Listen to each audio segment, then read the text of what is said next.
I never thought I'd find myself writing something like this, but here I am, pouring my heart out to strangers on the internet.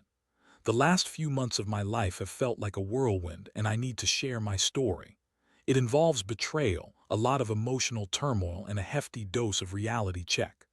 I'm Mark, 35, married to Lisa for almost a decade. We were that couple everyone envied, at least, that's what I thought. We had met in college at a party. She was dancing to our favorite song, Thinking Out Loud by Ed Sheeran. It was one of those moments when you just knew you had to talk to her. Our wedding was beautiful, filled with laughter, and even now I can picture her walking down the aisle in that white dress looking like an angel. We had our ups and downs but managed to keep everything together, or so I thought. Over the last year, things started to change. Lisa became distant. At first, I chalked it up to work stress. She was up for a promotion, and I thought the late nights at the office were just part of her ambition. But then, there were other signs. Her phone was always locked, and she'd suddenly become protective of her social media accounts. I brushed it off, telling myself I was being paranoid. But deep down, a nagging feeling started to fester. One evening, I returned home from another grueling day at work, ready to surprise her with dinner. I had planned our usual routine, a cozy night with takeout and a movie. But when I walked in, I found her in the living room, completely lost in a different world. The TV was on, blaring some random show, but she wasn't watching it. No, she was swaying to the music playing from her phone. I paused, confused. It was our song. But she was dancing alone. I thought it was odd, but hey, I wanted to join her to share that moment. Hey babe, I said, attempting to sound casual, isn't that our song? She turned her eyes wide for a brief moment and then she laughed. Oh, I forgot all about it, she exclaimed a little too enthusiastically. I just love this part. Her smile felt off like a mask slipping. As the week went on, I noticed her acting strange.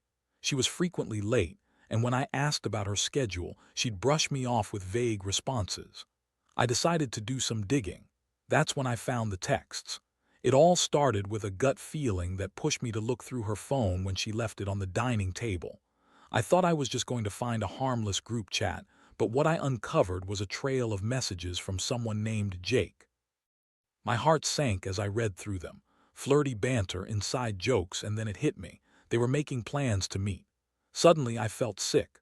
All those moments I dismissed as paranoia came rushing back. Her late nights at work, the way she would smile at her phone, the way she was so eager to keep things secret.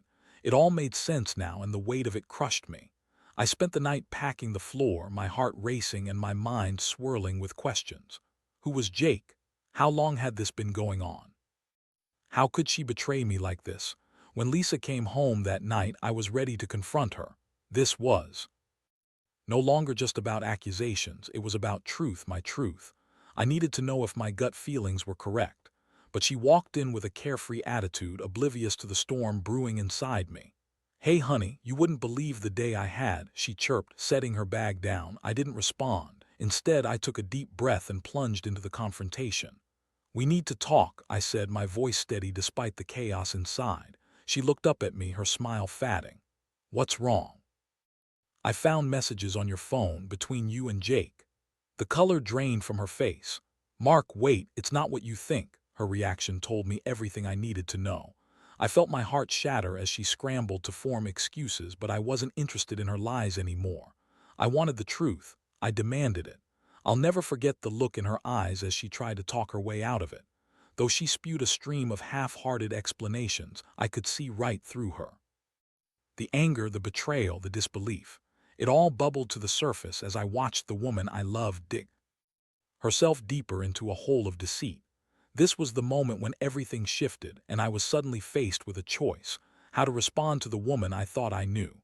As Lisa stammered in the wake of my revelation, I could see the panic rising in her eyes. Her initial shock morphed into an unsettling calmness, as if she were preparing for a performance rather than facing the consequences of her actions. Mark, she began, trying to keep her voice steady. You know how work has been. Jake is just a friend, a friend. I interrupted, unable to contain my disbelief. This isn't about friendship, Lisa. You don't exchange flirty texts and make plans to meet up with a friend. Don't insult my intelligence. She took a step back, her expression shifting from defense to desperation. I didn't mean for it to go this far. I thought it was harmless. I didn't want to hurt you. Her words felt like a slap in the face, and I fought against the rising tide of anger. I had spent years building a life with her, and now I was standing in the ruins of our relationship, with betrayal echoing in every corner. I wanted to scream, to throw things, but instead I found myself sinking into a heavy silence, processing the magnitude of what was happening. Harmless, I echoed, shaking my head. How long has this been going on? Just a few months. We were just talking, she replied, her voice dropping to a whisper as if that would make her excuses more palatable. I never meant to cross any lines, I swear. Each word dripped with insincerity, and I could feel my heart hardening with each passing second. I wanted answers, not excuses. What did you think was going to happen? Did you think I wouldn't find out? I thought it was just a phase. I didn't think it would mean anything, she pleaded, her eyes misty with unshed tears. I love you, Mark. I never wanted to lose you. Love? How could she even say that? I felt a wave of nausea wash over me. The bitterness of her betrayal mixed with the remnants of love I still had for her made my head spin. I was standing there, clenching my fists, trying to keep a grip on my emotions, but inside I was breaking apart. Love? This isn't love, Lisa. You think you can just dance around our song and pretend everything is okay while you're betraying me? How could you do this? Her face contorted with guilt and frustration. I made a mistake. I messed up, but I want to fix this. Please, let's work it out. I'll end things with Jake, I promise. I struggled to process her words. Could I really believe her? Would ending things be enough? The thought of her with another man, laughing, sharing moments, the very moments that were supposed to be ours, was a dagger to my heart. I felt my mind racing. This wasn't just about her infidelity, it was about everything that had led us to this moment. I sat down at the dining table, overwhelmed by the weight of what I had just learned. What did you think this was going to achieve? Did you think I wouldn't care, or that I wouldn't notice? I didn't want to hurt you. She insisted again, the urgency in her voice rising. I thought I could handle it, but now I see how wrong I was. In that moment, something shifted inside me. I was furious, yes, but I was also heartbroken, and heartbreak often leads to clarity. I realized that I was no longer just a victim in this situation. I had a choice to make. Lisa's pleas for forgiveness fell on deaf ears as I took a deep breath, trying to center myself. As I looked at her, I felt a mixture of sadness and anger. I wanted to scream, to throw things, but I just sat there, gripping the edges of the table. You broke my trust, Lisa. You broke us. This isn't something we can just brush under the rug and pretend it never happened. Her face fell, and she finally seemed to grasp the gravity of the situation. What do you mean? You want to throw everything away because of one mistake? It's not just one mistake, Lisa. It's everything. How you've lied, how you've hidden things from me. You've changed, and I don't even know if I can look at you the same way again. I could see the realization dawning on her face, the fear of losing everything we had built together. But how could I trust her again? How could we move forward? I had spent so long loving this woman, and now I was staring into the abyss of betrayal. The woman I thought I knew seemed like a stranger. Mark, please, she cried, desperation creeping into her voice. I'll do anything, just give me another chance. But could I? The question loomed in my mind as I weighed the future against the past. I realized that this wasn't just about her. It was about me choosing to protect my heart. The emotional impact was overwhelming, and I felt lost in a dark cloud of confusion and pain. As the words hung in the air, I knew I had to make a decision. I didn't want to stay in this agonizing limbo, but the thought of ending our marriage felt equally daunting. I needed time to think, to process the whirlwind of feelings battling inside me. I can't do this right now, I finally replied, my voice a mere whisper. I need space. Lisa nodded, tears rolling down her cheeks. The reality of the situation settled heavily in the air between us. I stood up and walked away, feeling the weight of the world on my shoulders. I knew the road ahead would be painful, but I had to protect myself. This was just the beginning of the unraveling, and I could feel that something inside me was changing. The moment of betrayal had sparked a fire within me to reclaim my life, to figure out what I truly wanted. The path ahead was unclear, but one thing was certain. I would not let her actions define me. The following days felt like a blur. I was in a haze of conflicting emotions, alternating between anger, sadness, and a strange sense of relief. After that confrontation, I had chosen to sleep in the guest room. When I walked past the master bedroom, I could almost hear the echoes of our love, the laughter, the sweet nothings whispered at midnight, and even the quiet moments that made our marriage feel so real. Now, that room felt like a tomb where our love had died. Lisa tried reaching out to me, constantly sending texts, asking if we could talk, if we could try to work things out. I ignored her messages, needing space to think. It wasn't easy, though. I'd see her walking around the house, her eyes red from crying, and each time I felt a pang of regret, knowing how much pain this was inflicting on both of us. But I couldn't let that soften my resolve. I had to protect myself, even if it felt cold and unloving. After a week, I finally decided to meet with a close friend of mine, Tom, who had been a sounding board through thick and thin. I chose a local bar, one that was dimly lit and familiar. The atmosphere felt heavy with the weight of my heartache, but a cold beer and Tom's presence provided a little comfort. "Hey man," Tom said, clapping me on the back as I slid onto a bar stool. "You look like hell." "Thanks for the compliment," I replied, managing a half-hearted chuckle. "I'm not doing great, to be honest." Tom raised an eyebrow, his expression shifting from friendly to concerned. "I heard about the situation with Lisa. You okay?" "Not really," I admitted, running a hand through my hair. "I'm just struggling to wrap my head around everything. I thought we had something solid, and now I don't even recognize her." He nodded, taking a sip of his drink. "Infidelity changes everything, man. It can make you question your entire relationship."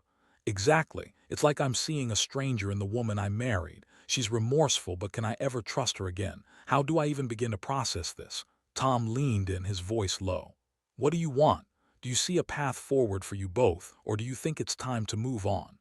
That question hit me hard. I'd been so focused on her betrayal that I hadn't thought about what I genuinely wanted. I felt like I'd been living in a fog, unable to make decisions while emotionally paralyzed. "I don't know," I confessed. "Part of me wants to believe she can change, that she can truly make amends, but another part of me just feels so deeply hurt and angry." "Take your time to heal, Mark," Tom advised. "You don't have to rush into a decision. Think about what would make you happy." I left the bar that night with a little clarity. I didn't have any answers yet, but I understood that I needed to focus on myself. The first step was to get my head straight, reflecting on our relationship without the fog of pain clouding my judgment. When I returned home, I spotted Lisa sitting on the couch, looking lost in thought. It struck me how fragile everything felt, the remnants of our life together scattered like puzzle pieces. I hesitated at the door, the urge to confront or comfort battling within me. But instead, I chose to walk past her and head into the kitchen, grabbing a glass of water. "Mark," she called softly, and I paused but didn't turn around. "Can we please talk?" I took a deep breath, preparing myself for the conversation I had been avoiding. "Fine," I said, keeping my back to her. "Just make it quick." She stood, and I could hear her footsteps approaching. I turned to face her, and for the first time since our confrontation, I saw how tired and worn she looked. "I can't keep doing this," she admitted, her voice shaky. "I'm sorry, Mark. I'm so sorry for what I did. You have to believe me when I say I'll do anything to fix this. Anything." I shot back, my voice laced with bitterness. "What does that even mean, Lisa? How do I know it's not just empty promises?" "I know I've hurt you and I can't take that back," she replied, tears streaming down her cheeks. "But I want to rebuild what we had. I know I messed up, but I love you. Please just give me a chance to prove it." Her words felt like a double-edged sword. Part of me wanted to believe her, to embrace the love we had. But another part, a louder part, was screaming about the betrayal, about how she had broken my trust. "It's not that simple," I said, my voice softening slightly. "You've shattered what we built together. I don't know if I can ever trust you again." "I get that," she said, her voice more composed now. "But I've been talking to a therapist. I want to understand why I did this, why I let it happen. I want to fix the mistakes I made." I crossed my arms, mulling over her words. Did she really mean it? Was it possible for someone to change? "You think therapy is just going to fix everything?" "It's a start," she replied earnestly. "I'm ready to put in the work if you're willing to give me a chance. I want to make this right." I felt the weight of her words pressing down on me. I didn't want to hold on to anger, but every time I thought about what she had done, it felt like a fresh wound. I could hear Tom's voice in my head telling me to take my time to think about what I wanted. "Maybe we need to take a step back," I suggested, the words heavy on my tongue. "We can talk about separation, just to figure things out. I need time to process everything, and I think you do too." Lisa's face fell, but I could see the understanding in her eyes. "I don't want to lose you, Mark, but I understand if you need space." "Maybe that's what we both need right now," I replied quietly, my heart aching at the thought of what we were doing to each other. "I'll help you find a place if you want, but I think it's best for both of us to figure out what we want apart." As she nodded, I knew that this was just the beginning of a long and painful journey. We were standing at the crossroads of our relationship, and it felt like an abyss was opening up beneath us, ready to swallow us whole. But for the first time, I felt the flicker of hope that maybe, just maybe, there could be healing in the distance, if we were both willing to fight for it. In the days that followed our conversation, everything felt surreal. We were navigating an emotional minefield, each step forward fraught with tension. Lisa moved into a small apartment nearby, and I couldn't shake the feeling of loss that hung in the air like a dark cloud. I kept expecting her to walk through the front door, to see her smile and resume our lives as if nothing had changed. But everything had changed, and there was no going back to the way things were. I found myself in a routine of sorts, waking up, going to work, and then coming home to an empty house. I threw myself into work, trying to ignore the reality of my situation. Yet each evening the silence was deafening. I missed the little moments, the shared dinners, the laughter, the way she would curl up next to me on the couch. But I also felt a strange sense of clarity. With Lisa gone, I had the space to think without her presence clouding my judgment. I started attending therapy sessions myself, something I had long resisted. I knew I needed to understand this betrayal, not just from Lisa's perspective but from my own. My therapist, Michelle, was a compassionate woman who helped me unpack my feelings. "You're processing a lot of grief," she said one day, leaning forward. "Loss isn't just about death, it can also be about relationships. You're mourning the loss of the trust you had in your marriage." I nodded, feeling the weight of her words. It was true. I was grieving the relationship I thought I had. Michelle encouraged me to express my feelings and to think about what I wanted moving forward. "It's okay to feel conflicted," she assured me. "You can love someone and still recognize that the relationship isn't healthy. You need to put yourself first." One evening, as I was sitting on my couch, an email notification popped up on my phone. It was from Lisa. I hesitated before opening it. The subject line read, "Can we meet?" My heart raced as I clicked it open. "I understand you need space, but I'd really like to talk. I've been doing a lot of thinking and soul-searching. I want to show you that I'm serious about changing. Can we meet for coffee, just to talk?" A part of me wanted to respond with anger, to tell her that I didn't want to hear her excuses anymore. But another part of me was curious. I had been contemplating our relationship and how we could possibly move forward. Maybe this meeting could provide clarity, or maybe it would just reopen old wounds. I took a deep breath and typed back, "Sure. Let's meet tomorrow at the coffee shop we used to like." I hit send before I could second-guess myself. The next day, as I drove to the coffee shop, I felt a knot of anxiety in my stomach. Would she have changed? Would she be sincere?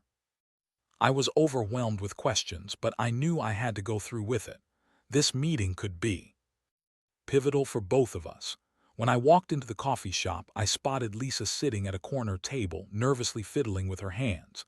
She looked different, more put together, her hair neatly styled, and she was dressed in a way that reminded me of the woman I had fallen in love with. Her eyes lifted to meet mine, and I saw a flicker of hope mingled with fear. "Hey," I said, sliding into the chair across from her. "Hey," she replied softly, her voice barely above a whisper. "Thanks for meeting me." "Let's just get to it," I said, trying to keep my tone neutral even though the tension was palpable. "What do you want to say?" Lisa took a deep breath, her eyes glistening with unshed tears. "I've been doing a lot of reflecting, and I realize how much I've hurt you. I can't take back what I did, but I want to show you that I am serious about wanting to make changes. I've been seeing a therapist, and it's helping me understand why I made those choices. I know I have a lot of work to do, but I want to do it for us." I watched her, searching for any sign of insincerity, but all I saw was raw vulnerability. "What do you think needs to change?" I asked, genuinely curious. "I need to be more honest with myself and with you," she said. "I've always struggled with communication, and I want to be better. I want to be the wife you deserve, not the one who hurt you." Her words struck a chord deep within me. I wanted to believe her, but doubt lingered like a shadow. "It's going to take more than just words, Lisa. You've broken my trust, and that doesn't get fixed overnight. What are you willing to do to prove that you're committed to this?" "I'll do anything," she said, her voice steady. "I'm willing to share everything with you, my phone, my plans, my thoughts. I want to open the door to communication that we didn't have before." As I listened to her, I felt a flicker of hope ignite within me, but it was quickly overshadowed by caution. I needed to protect my heart. "I don't know if that's enough," I replied slowly. "You hurt me in a way that I'm still struggling to process. I need to see real change over time, not just hear promises." "I understand," she nodded, tears spilling down her cheeks. "I'll be patient. I just want the chance to show you that I can be better. When I think about losing you, it terrifies me." There was a vulnerability in her eyes that pulled at my heartstrings, but I steadied myself. "I'm not ready to jump back into anything, Lisa. I need time to see if you can truly change. This journey is going to be long and painful, and I don't want to rush it. Take all the time you need, Mark," she said, her voice thick with emotion. "I'll be here waiting. I just hope you can find a way to forgive me." As we finished our coffee, I felt an unexpected sense of relief wash over me. We were far from a resolution, but this meeting had opened a door I was still hesitant to walk through. Maybe there was a path forward, but it wouldn't be easy, and I knew that rebuilding trust would take time. Walking out of the coffee shop, my heart was a tangled mess of emotions. The road ahead was uncertain, but I felt a flicker of hope. Perhaps Lisa was willing to change, but it was up to me to decide whether I was ready to believe in that change. The journey of healing had begun, but it was only the first step in a long, arduous path. In the weeks that followed my meeting with Lisa, I found myself navigating a tightrope of emotions. Her willingness to change gave me hope, yet I was still haunted by the memories of her betrayal. I went through the motions of daily life, attending therapy sessions, talking to Tom, and occasionally texting Lisa.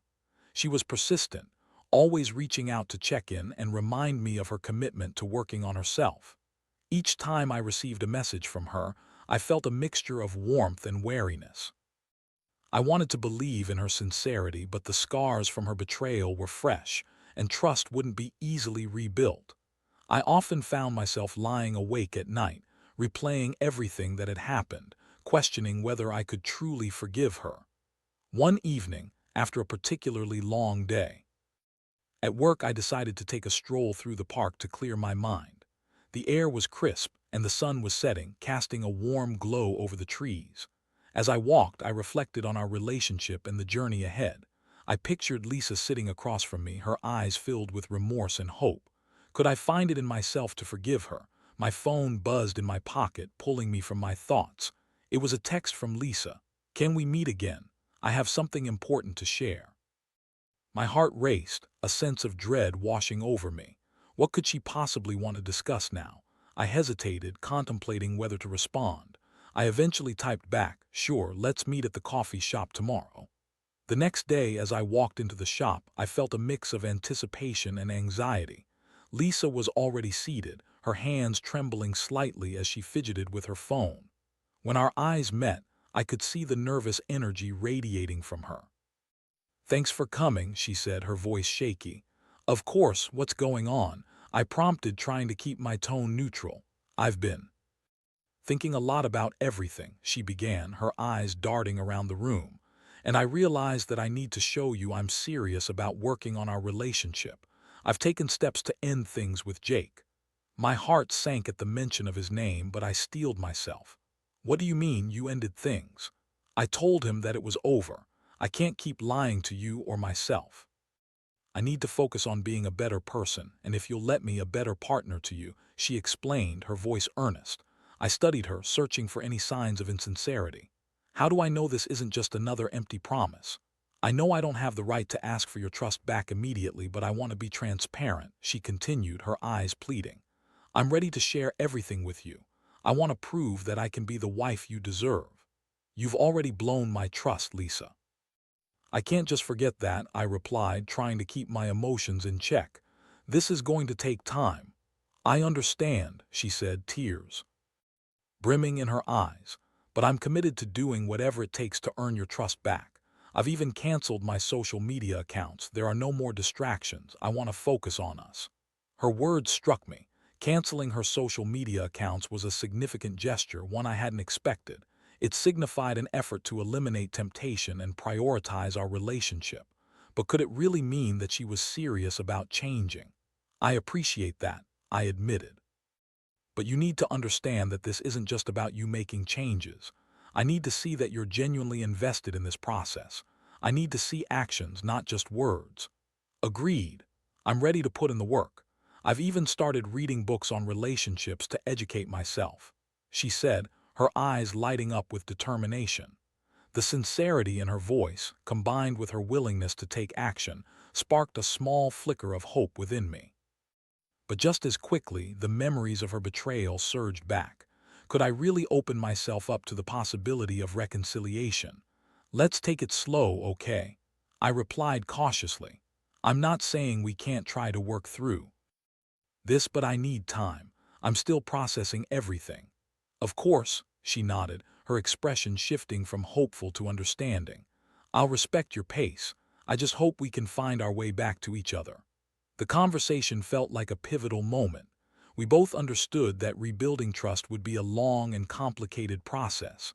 But for the first time, I felt a glimmer of hope that perhaps we could navigate this challenging terrain together. As we wrapped up our meeting, I couldn't shake the feeling that we were both standing at a crossroads. I was still grappling with the decision of whether to fully commit to rebuilding what we once had. The journey ahead promised to be complicated, filled with ups and downs, but I knew it was a journey worth contemplating. Over the next few weeks, we began to take tentative steps toward rebuilding our relationship. We met regularly, discussing our feelings, our past, and our hopes for the future. Lisa shared her experiences in therapy, and I began to open up about my own feelings of hurt and betrayal. Each conversation felt like a small victory, but doubt still lingered in the background. I noticed subtle changes in Lisa. She seemed more present, more aware of her actions, and genuinely committed to making amends. Yet as I witnessed these changes, I couldn't help but wonder how much of it was genuine and how much was simply a reaction to my pain. One evening, as we sat on my couch, I decided to confront my fears. I want to believe in this, Lisa. I really do. But I still feel like I'm walking on eggshells. I'm afraid of getting hurt again. I understand, she said softly, her eyes searching mine. Trust is earned, and I know I need to prove myself. I just need you to be patient with me. I'll try, I replied, my voice heavy with uncertainty. But I need to see consistency. I can't go through this back and forth of hopping for change and then falling back into despair. I promise you I'm here for the long haul, she said, her sincerity shining through. I want to be accountable for my actions and show you that I can be the partner you need. As we talked, I began to feel a sense of cautious optimism. Healing wasn't going to be linear, and I knew there would be struggles ahead. But perhaps, just perhaps, we were on the right path to rebuilding what had been lost. For now, I was willing to take it one step at a time, one day at a time. The journey toward healing had begun, and while it was fraught with uncertainty, it was a journey I was ready to embark on together if she could show me that she was truly committed to change. As the weeks turned into months, Lisa and I found ourselves slowly but surely navigating the murky waters of rebuilding our relationship. It wasn't easy, and I often felt like I was caught in a wave of conflicting emotions, but I was determined to see this through. The journey was fraught with challenges, but there were moments of grace that reminded me of the love we once shared. Lisa continued to attend therapy, and I made a point to engage in my own self-discovery. I found solace in books, podcasts, and discussions with Tom, who encouraged me to stay true to myself while working through my feelings.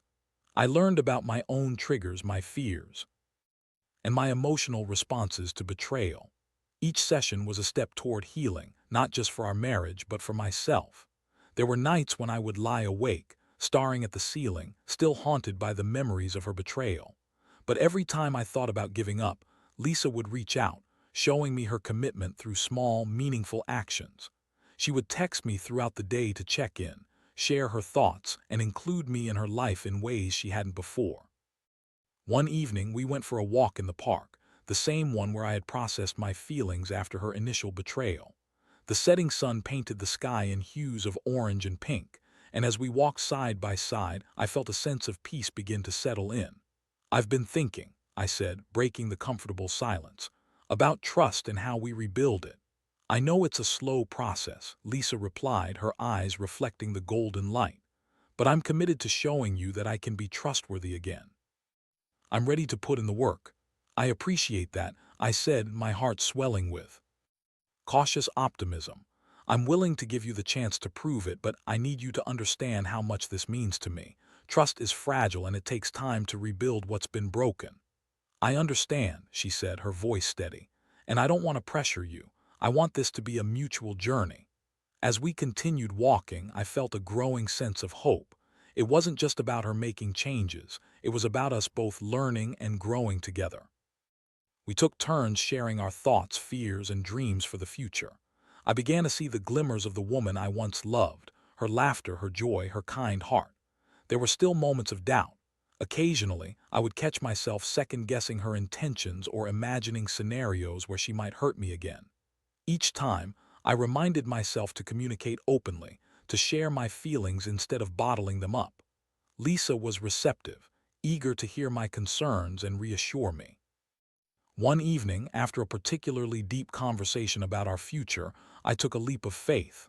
"I think I'm ready to try again," I said, my voice steady but filled with emotion. "I want to work on us, but it has to be a partnership. I need you to be open and honest with me moving forward." Her face lit up with surprise and gratitude. "Really? You mean it?" "I do," I said, feeling a rush of warmth. "But let's take it one day at a time. I want to build a new foundation for us." From that moment forward, we agreed to approach our relationship with renewed commitment. We set boundaries, communicated openly, and made it a priority to spend quality time together. Lisa started sharing her daily experiences, and I reciprocated by being transparent about my feelings. The more we engaged in these conversations, the more I felt the old bond rekindling. We began to laugh again, joyful, genuine laughter that echoed through the walls of my home. It felt good to connect, to share our lives, and to rediscover the love that had once brought us together. Months passed, and while the scars of betrayal still lingered, they no longer defined us. Our relationship evolved into a deeper connection, one built on honesty, vulnerability, and shared experiences. I learned to trust again, not because I had forgotten the past, but because I had chosen to build a new future with Lisa. Eventually, I began to think about renewing our vows, a commitment to each other, a promise that we would continue to work through challenges as partners. One evening under the stars, I turned to Lisa and took her hands in mine. "I've been thinking about something," I said, feeling a rush of excitement and nervousness. "What is it?" she asked, her eyes sparkling with curiosity. "I want to renew our vows," I said, the words pouring out of my heart. "I want to celebrate this new chapter in our lives together." Tears welled in her eyes as she nodded. "Yes, I'd love that, Mark. I want to celebrate our love, our commitment to each other. I've never wanted anything more." We began planning a small ceremony, inviting a few close friends and family to witness our renewed commitment. The day arrived, and as I stood in front of the people I loved, surrounded by the warmth of friendship and the glow of hope, I felt a sense of completeness wash over me. When it was time to exchange vows, I looked into Lisa's eyes and saw not just the woman I had loved, but the woman I was learning to trust again.